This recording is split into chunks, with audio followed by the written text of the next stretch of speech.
2011년 가을에 저는 팡민이라는 고향 사람을 알게 됐어요. 인성도 아주 좋고 사근사근했죠. 게다가 주님을 20년 넘게 믿으면서 계속해서 예배를 드리고 성경을 보는 진심으로 주님을 믿는 사람이었어요. 그래서 전능하신 하나님의 말씀복음을 전하고 싶었어요. 그때는 제가 하나님 믿은 지 얼마 안 됐을 때라 깨달은 진리도 많지 않아서 숭자인 자매한테 연락해서 팡민한테 하나님 말세 사역을 증거해 달라고 했어요. 하나님께서 말세하시는 사역을 교제하고 전능하신 하나님 말씀을 읽어주니까 팡민은 그 자리에서 참도를 알아보기로 했죠. 저도 정말 기뻤어요. 근데 얼마 후에 다시 찾아갔더니 말세 사역에 대해 더는 알아보고 싶지 않다고 하더라고요. 전능하신 하나님 말씀을 봤는데 정말 좋았어요. 그래서 엄마한테 전화해서 주님이 오셨다는 좋은 소식을 알려드렸는데 엄마가 자매님들이 전해주는 게 동방번개라면서 믿지 말라고 하시더라고요. 저희 설교자도 하나님 말씀과 사역은 성경 안에 다 있고 성경 외에 하나님 말씀과 사역은 없다고 항상 그랬어요. 동방번개가 전하는 도는 성경에서 벗어났다면서 주님의 재림일 리가 없대요. 박민이 어머니와 교계의 설교자에게 미혹되고 교란된 걸 알고 마음이 급해지더라고요. 교계에서는 하나님 말씀과 사역은 모두 성경 안에 있고 성경 외에 하나님 말씀과 사역은 없다고 보는데 그건 하나님을 성경에만 국한하는 거 아닌가요? 하나님이 성경 외에는 새로운 사역도 하실 수 없고 새로운 말씀도 하실 수 없단 말인가요? 하나님은 창조주이시자 생명의 근원이세요.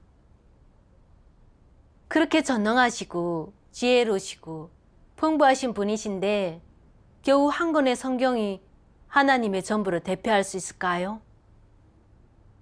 하나님 말씀과 사역이 어떻게 성경에 기록된 정도밖에 안 되겠어요. 하나님 사역은 늘 새로워요. 각 단계 사역은 모두 전 단계 사역을 기초로 행해지는 더욱 새롭고 더욱 높은 차원의 사역이에요. 하나님은 구약 율법 시대에 율법을 선포하신 다음 사람들이 땅에서 생활하도록 이끄셨어요. 신약 은혜 시대에는 율법 시대 사역을 반복하지 않으시고 율법 시대 사역을 바탕으로 십자가에 못 박히심으로써 전 인류를 구속하는 사역을 하셨어요. 이 사역에 대한 기록이 구약 성경에 있나요? 없죠. 구약 성경을 고집하는 사람들은 주님의 새로운 사역을 받아들이지 않아 모두 하나님께 버림받고 도태됐어요. 지금의 말세 사역도 마찬가지예요. 하나님은 구원 사역의 계획과 인류의 필요로 또 한 단계 심판 사역을 하셨어요. 이걸 통해 인류의 죄 짓는 문제를 완전히 해결하셔서 인류를 정결케 하시죠. 우리는 어린 양의 발걸음을 따르고 하나님의 새로운 사역을 받아들여야만 하나님께 구원받아 하나님의 나라에 들어갈 수 있어요. 자매님, 어머니는 하나님의 새 말씀을 보신 적이 없으시잖아요. 잘 모르셔서 그렇게 말씀하시는 거예요. 우선 잘 알아보고 맹목적으로 결정하지 않았으면 해요. 주님의 재림을 놓친다면 하나님께 구원받을 기회는 다시 오지 않을 거예요. 근데 아무리 설득해도 소용이 없더라고요. 다른 자매한테 교제를 맡기려고 하니까 박미는 그것도 싫다고 했어요. 그러면서 며칠 뒤에는 고향에 가려고 기차표도 벌써 애매했다고 하더라고요. 너무 걱정이 됐죠. 박민이 지금 교란을 받아서 흔들리고 있는데 고향에 가면 목사나 설교자가 더 교란할 것 같았어요. 근데 박민은 이미 결심을 굳혔고 이럴 때는 어떤 말도 소용없다는 걸 알아서 일단은 그냥 물러나는 수밖에 없었어요. 집에 들어간 다음 박민이 고향에 가면 더 이상 그녀에게 복음을 전할 기회가 없을 거라고 생각되니 자신이 없어지더라고요. 전도가 너무 어렵다고 생각되니까 점점 괴로웠죠. 소극적인 내적 상태에 있다. 하나님 말씀이 생각났어요. 은혜 시대에 예수는 사람에게 긍휼과 은혜를 베풀었다. 그는 양 100마리 중 한 마리를 잃어버리면 99마리를 두고 그 한 마리를 찾으러 간다고 했다. 이는 기계적으로 적용되는 방식도 규례도 아니라 인류를 구원하려는 하나님의 절박한 마음, 인류에 대한 하나님의 깊은 사랑을 보여주는 것이다. 이는 방식이 아니라 하나님의 성품이고 마음이다. 정말 감동적이었어요. 하나님은 100마리 양 중에 단 한 마리만 잃어버려도 99마리를 두고 잃어버린 그 한 마리를 찾으시죠. 사람을 구원하시는 하나님 마음은 진실되고 간절하세요. 진심으로 당신을 믿는 사람은 그 누구도 잃고 싶지 않아 하시니 사람을 향한 그분의 사랑이 얼마나 큰지 알 수 있어요. 하나님 말씀을 묵상하고 정말 부끄러웠어요.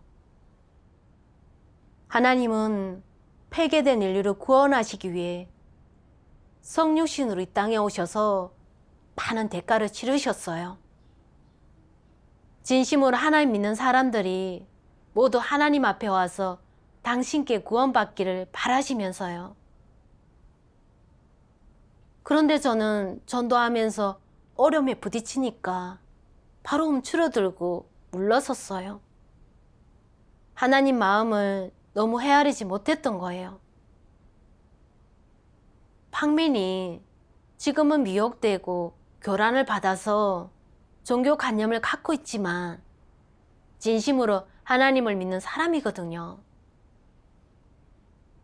그러니 온 힘을 다해 진리를 교제하고 관념을 해소시켜서 하나님 앞으로 데려오는 게 제가 이행해야 할 본분인 거죠.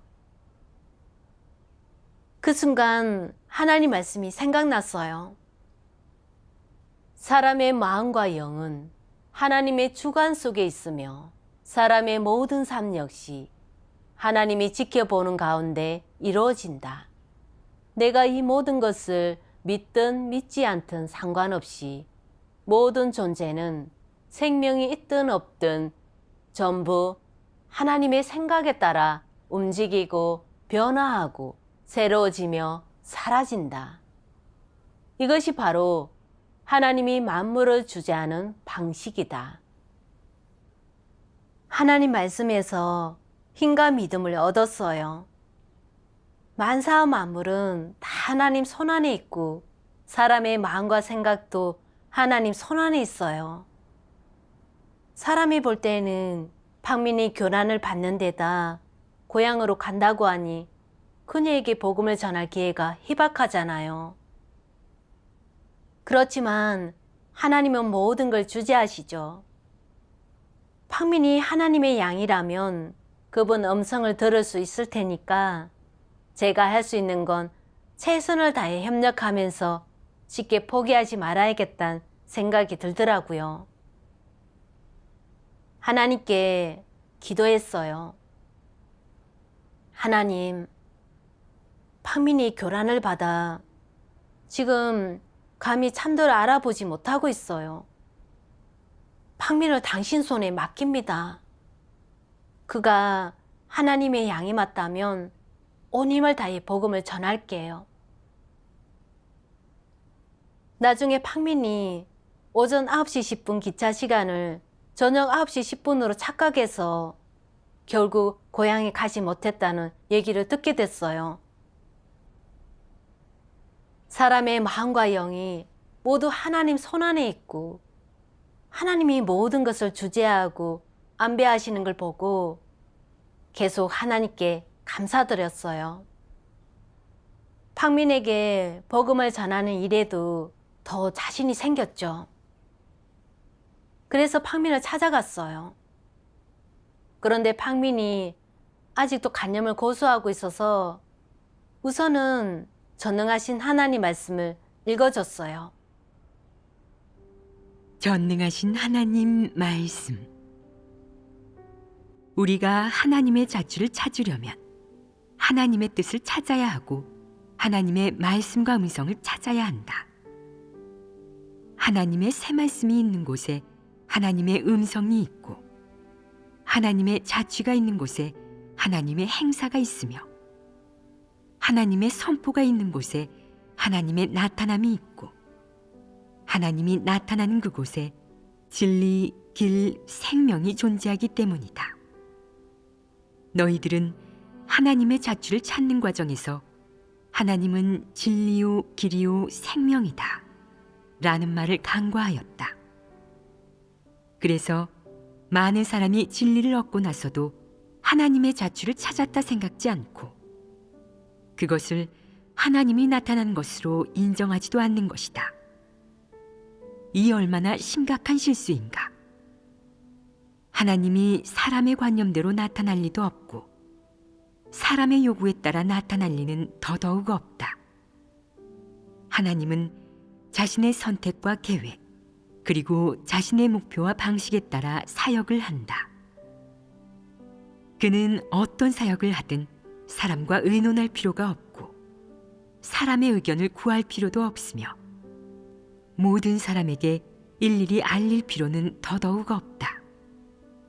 이것은 하나님의 성품이자 모든 사람이 마땅히 알아야 할 바이다.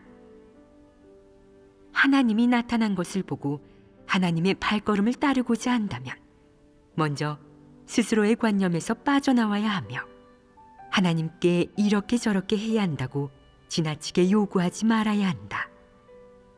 나아가 하나님을 너의 범주 안에 한정하거나 너의 관념 속에 가두지 말아야 한다.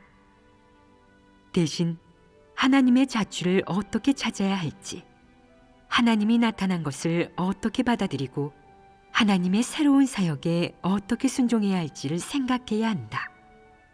이것이 바로 사람이 해야 할 일이다. 말씀을 읽고 교제를 시작했어요. 돌아오신 주님을 맞이하려면 자신의 관념을 내려놓을 줄 알아야 해요. 알겠지만 하나님 생각은 사람의 생각보다 높아요.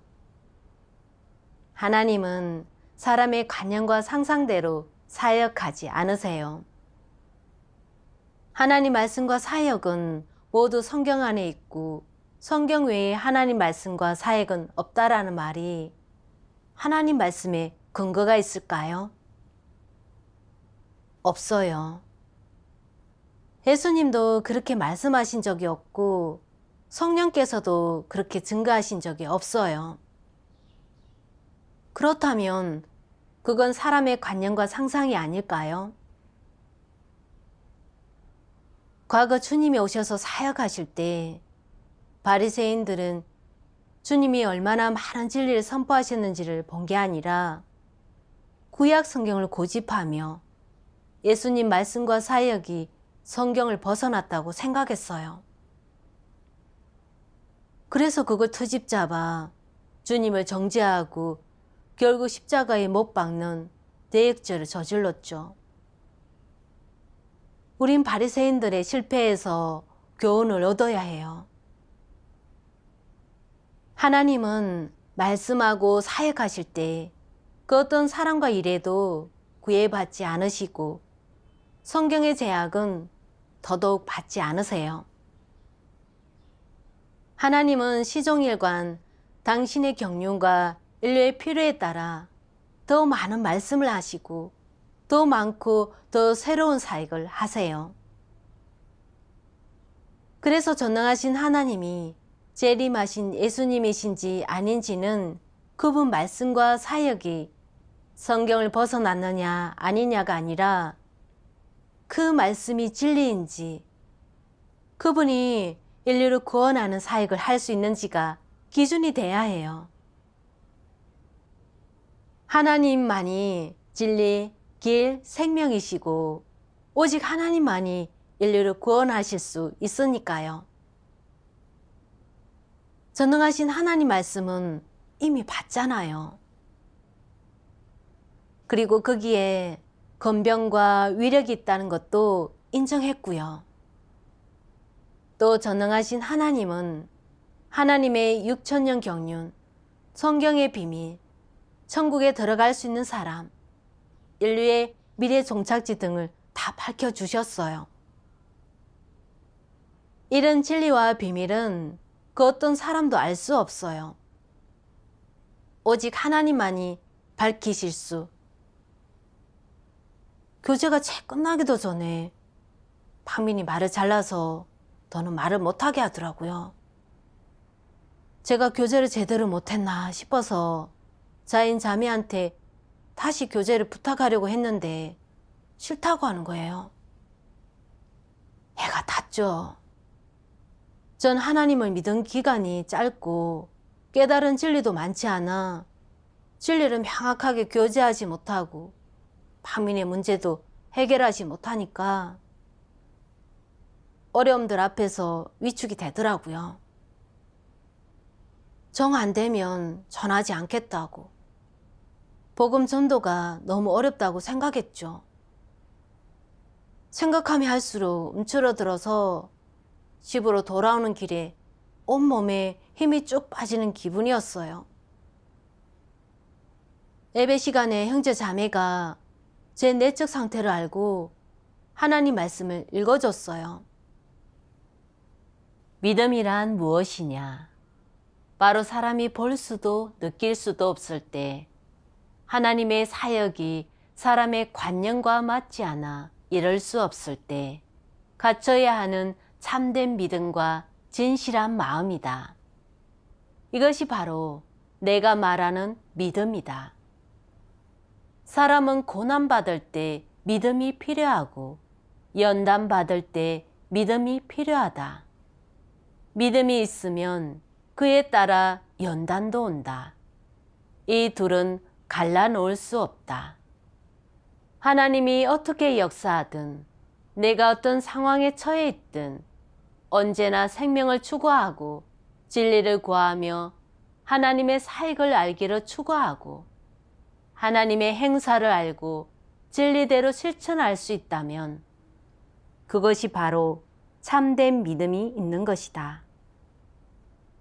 이는 내가 하나님에 대한 믿음을 잃지 않았음을 말해준다. 연단 속에서도 진리를 추구하여 진실로 하나님을 사랑하고 그에 대해 의심을 품지 않으며 하나님이 어떻게 하든 계속 진리를 실행하여 그를 만족해 하고 깊은 곳에서 그의 뜻을 구하고 그의 마음을 헤아릴 수 있어야 하나님에 대한 참된 믿음이 있는 것이다. 말씀을 다 읽고 한 자매가 교제해 주더라고요. 우리가 복음을 전하다가 어려움을 만나면 움츠러들고 위축되는 건 하나님의 뜻을 깨닫지 못해서 그런 거예요. 사실 그 어려움들이 닥치도록 하나님이 허락하신 건 우리 믿음을 온전케 해서 하나님께 의지하는 법을 배우라는 뜻이에요. 그리고 그 어려움들을 통해 우리가 진리를 갖춰서 하나님 사역을 증거할 수 있도록 배우라는 거고요. 그제서야 복음을 전하는 과정에서 부딪히는 그 어려움 속에 하나님의 깊은 뜻이 담겨 있다는 걸 깨닫게 됐어요. 하나님은 이를 계기로 우리 믿음을 온전케 하시고 우리가 진리를 더 많이 깨닫게 하시려는 거였죠. 그런데 저는 어려움에 부딪혔을 때 어떻게 하나님께 의지해 진리를 구하고 박민의 관념을 해결해 하나님 앞에 데려올 생각은 하지 않았어요. 반면 어려움 속에 살면서 물러나고 포기하려 했고 더 신경 쓰고 더 노력할 생각도 하지 않았으니 하나님 마음은 전혀 헤아리지 않았던 거죠. 결국 제가 하나님께 전혀 믿음도 없고 분량도 보잘것없다는 게 사실로 드러났어요. 하나님 말씀이 떠올랐어요. 사람이 협력하고 하나님이 요구한 기준에 다가갈수록 성령도 더 역사한다. 정말 사람이 협력할수록 성령도 더 역사하시는 거예요. 박민은 20년이 넘게 하나님을 믿으면서 성경 지식을 많이 알고 있지만 저에게는 전능하신 하나님의 말씀이 있죠. 하나님 말씀은 진리이고 이 진리는 사람의 모든 문제를 해결할 수 있어요. 이 사실을 깨닫고 나니 진심으로 하나님께 의지해 대가를 치르고 또 제가 할 수 있는 최선의 노력을 기울여 박민의 관념을 해결해 주고 싶었어요. 그 후 진리를 깨달은 형제 자매에게 박민이 고수하는 관념에 관해 구했더니 그 형제 자매가 그와 관련된 하나님 말씀을 찾아주더라고요. 다시 박민 집을 찾아가서 전능하신 하나님 말씀을 읽어줬죠. 전능하신 하나님 말씀.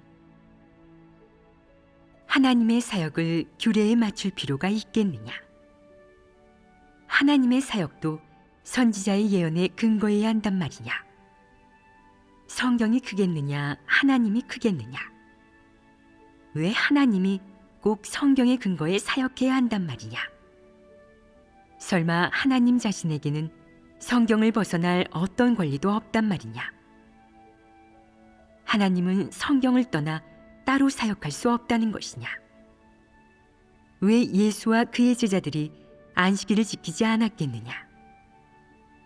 예수가 안식일을 지키고 구약의 그 계명들에 따라 실행했다고 한다면 왜 안식일을 지키지 않으면서 발을 씻겨주고 수건을 쓰고 또 떡을 떼고 포도주를 마셨겠느냐?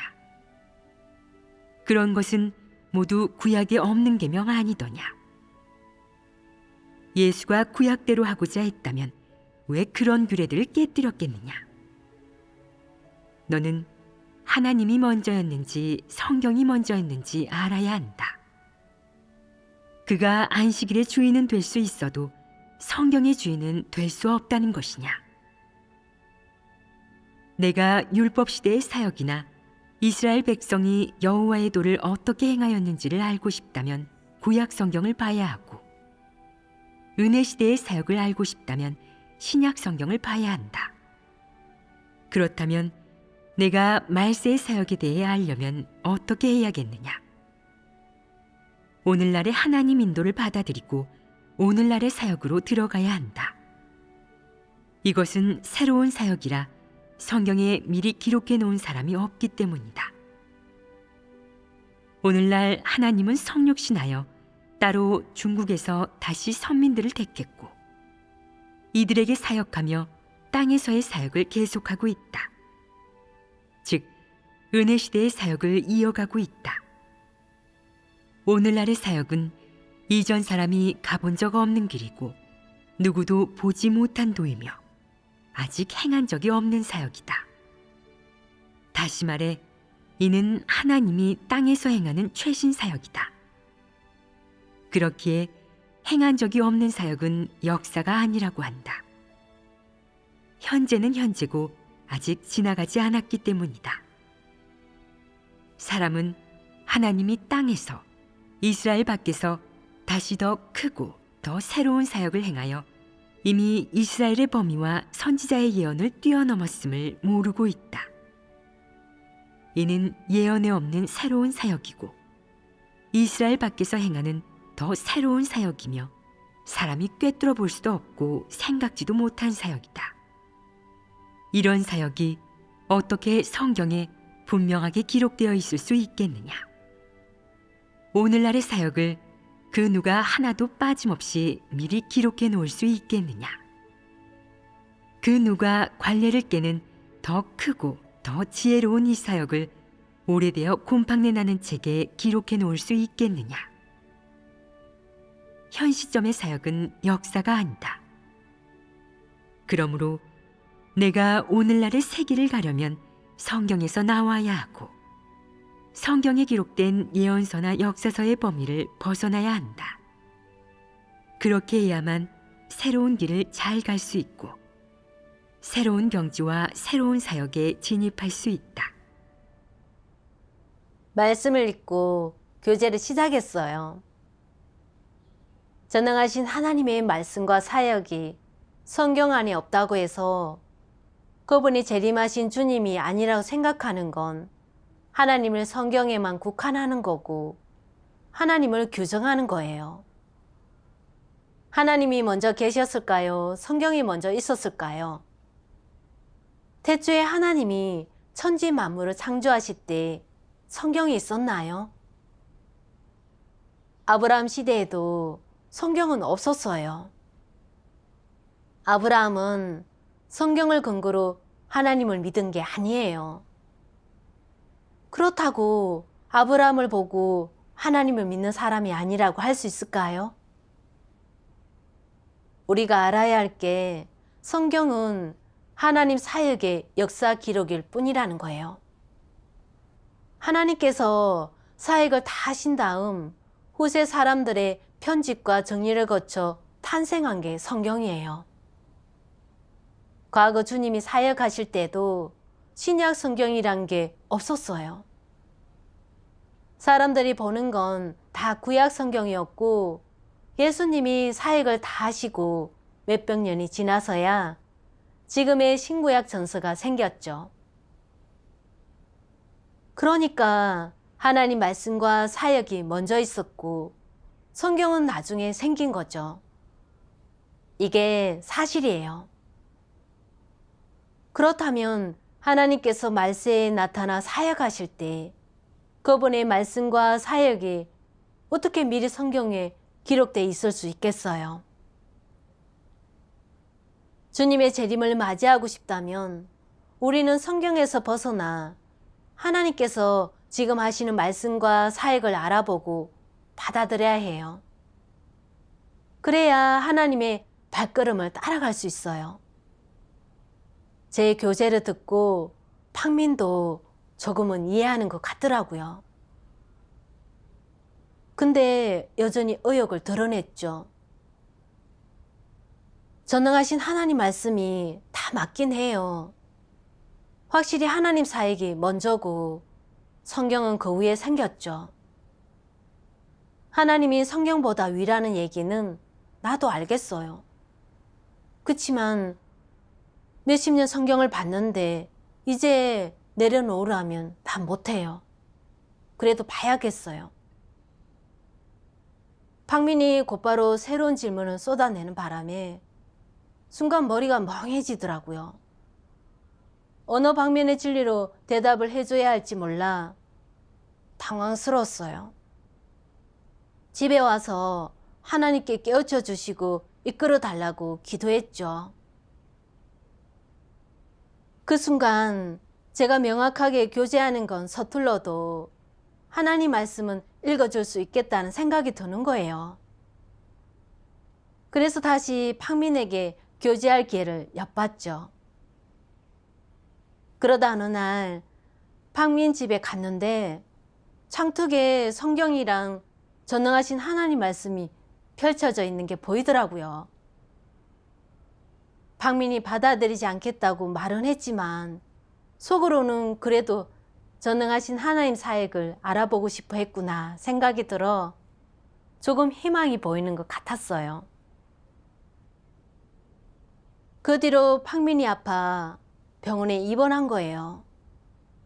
그래서 휴가를 내고 팡민을 돌봐주면서 하나님 말씀을 들려줬어요. 그런데 제가 자주 휴가를 내니까 사장이 트집을 잡으며 뭐라고 하더라고요. 처음엔 그래도 견딜만 했어요. 고생스럽긴 했지만 팡민이 받아들일 수만 있으면 된다고 생각했죠. 그런데 계속해서 하나님 말씀을 몇 번이나 읽어줬는데도 팡민을 알아보려고 하질 않는 거예요. 힘이 탁 풀렸죠. 내가 그렇게 많은 대가를 치렀는데 아직도 거부하다니.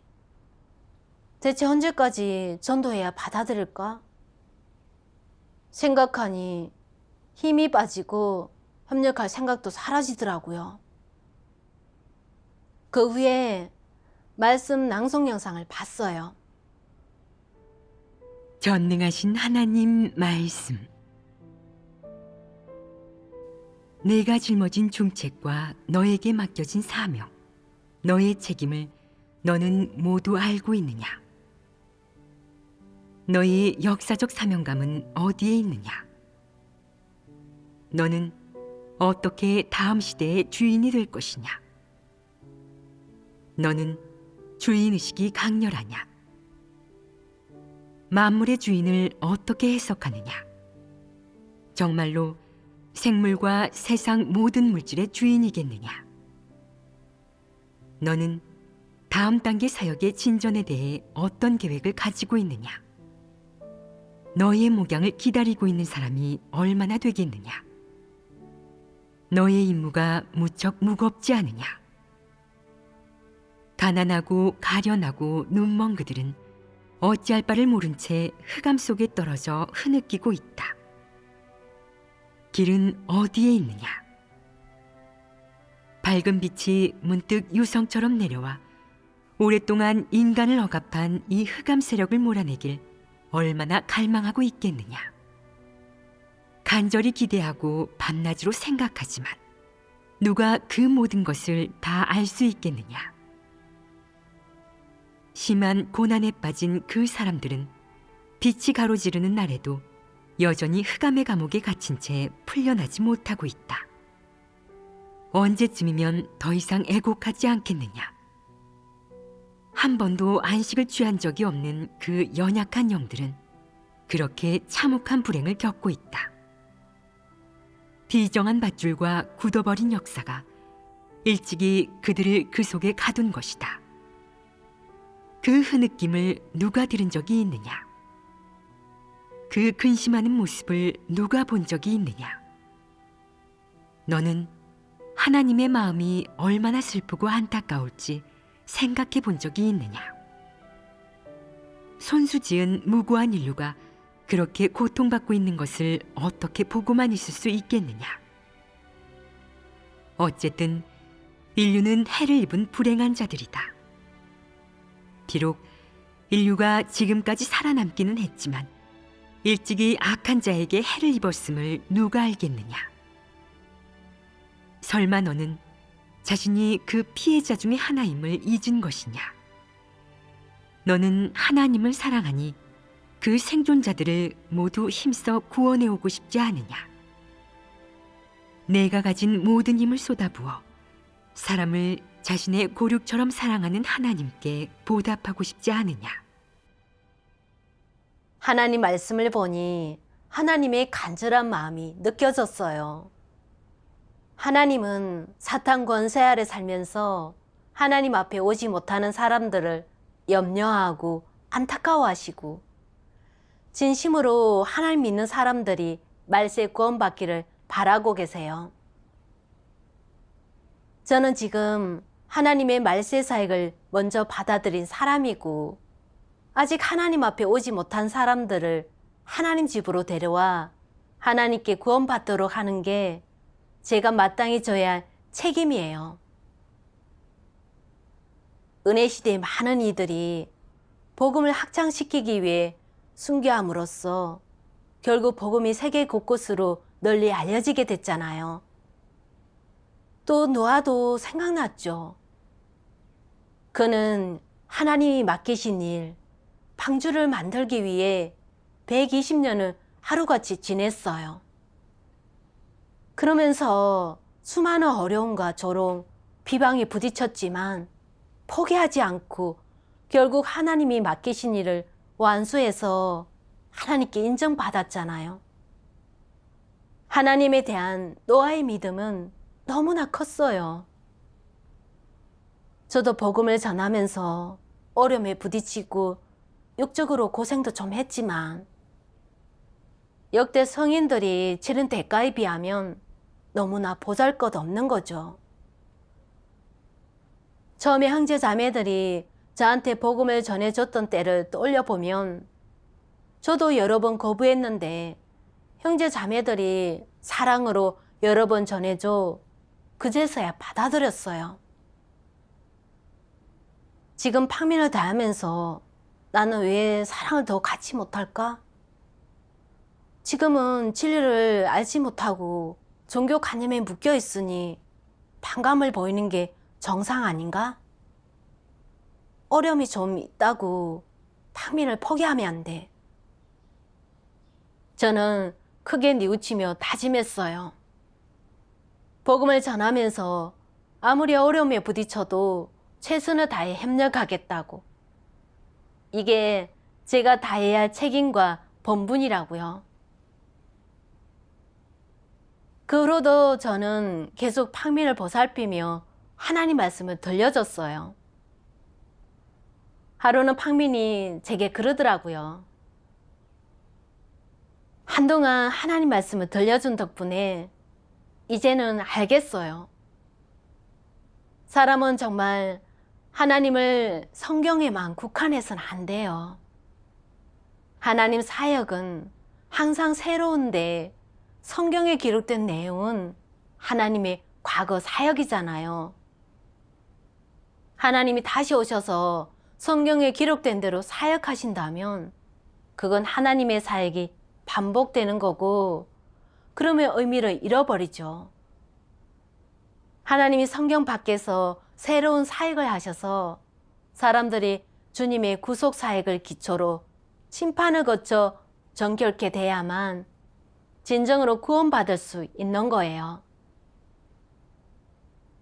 만약에 제가 하나님의 과거 사역에만 매달려 있다면 한평생 성경을 봐도 진리와 생명을 얻지 못할 거예요. 얼른 하나님의 발걸음을 따르고 말세 구원의 은혜를 받아들여야겠어요. 드디어 팡민의 마음이 돌아서다니 정말 기뻤어요. 그뿐만 아니라 덕분에 하나님의 양은 하나님의 음성을 알아듣는다는 사실. 사탄이 아무리 교란하고 본인에게 간념이 아무리 많아도 결국에는 진리를 받아들이고 하나님 앞으로 돌아온다는 사실을 알게 됐어요. 그 후 팡민은 자발적으로 하나님 말씀도 보고 예배도 드리기 시작했고 아픈 것도 점점 좋아졌어요. 나중에 자인자매가 팡민의 고충과 간념에 맞춰서 하나님 말씀을 많이 교제해 줬더니 그때는 하나님 말세 사역을 확신했어요. 그러면서 팡민이 저한테 그러더라고요. 전에 하나님 말씀을 들려줬을 때 겉으로는 번체만체 했지만 사실 조금은 귀에 들어오더라고요. 전능하신 하나님 말씀에 진리가 있다고 느꼈어요. 그치만 혹시나 잘못된 믿음일까봐 받아들이지 못했어요. 근데 이젠 알겠어요. 받아들일게요. 팡민이 하나님 사역을 확신한 걸 보고 정말 기뻤어요. 사람이 하나님 집으로 돌아오는 건 다 하나님의 때가 있고 우리가 진심으로 하나님께 의지한다면 하나님 행사를 볼 수 있다는 점을 깊이 깨달았어요. 팡민은 그 뒤로 자기 친구나 지인들에게 적극적으로 복음을 전하기 시작했어요. 일정 기간 협력한 뒤로는 14명이 하나님 말세 구원의 은혜를 받아들였어요.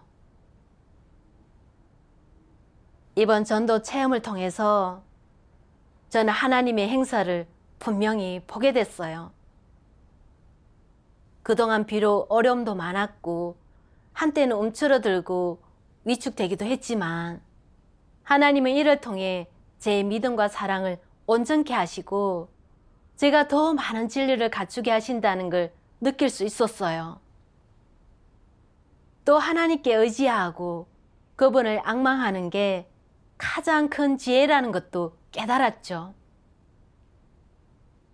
앞으로는 더욱 의지를 가지고 복음을 전하고 하나님을 증거할 거예요.